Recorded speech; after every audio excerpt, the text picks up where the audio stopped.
Bonjour Bertrand. Bonjour. Parmi toutes les molécules concernant l'aspect thérapeutique de la mâche, apparemment il y en a une qui a attiré l'attention de l'EASL puisqu'il y a eu une session orale.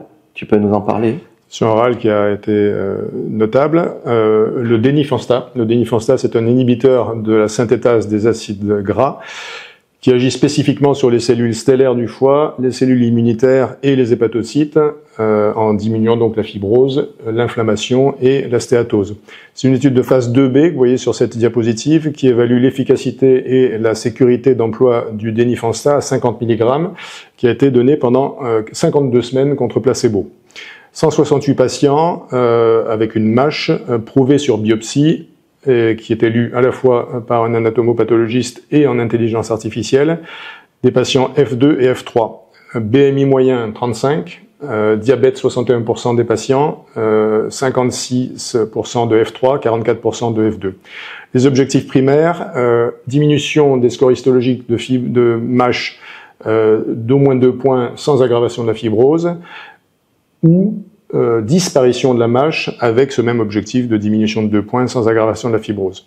Les résultats sont très clairs. Sur cette diapositive, efficacité très significative sur les deux objectifs cités. Et sur cette diapo, également une efficacité importante sur la fibrose, et notamment chez les patients qui sont F3.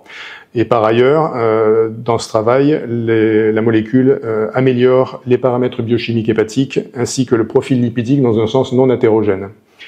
Donc en matière d'effets indésirables, un seul a été différent dans le bras traité, des cheveux beaucoup plus fins, sans qu'il y ait eu d'arrêt de traitement.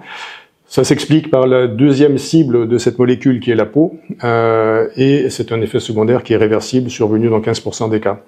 Donc, le Denifanstat fait vraiment mieux que le placebo sur la disparition de la mâche sans aggravation de la fibrose et la diminution d'une fibrose sans aggravation de la mâche, et ça améliore également significativement l'histologie hépatique, en particulier la fibrose chez les patients F3, et les paramètres biochimiques, métaboliques et hépatiques.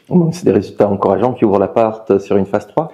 Qui est une phase 3 qui va certainement débuter vu ces résultats. Parfait, merci.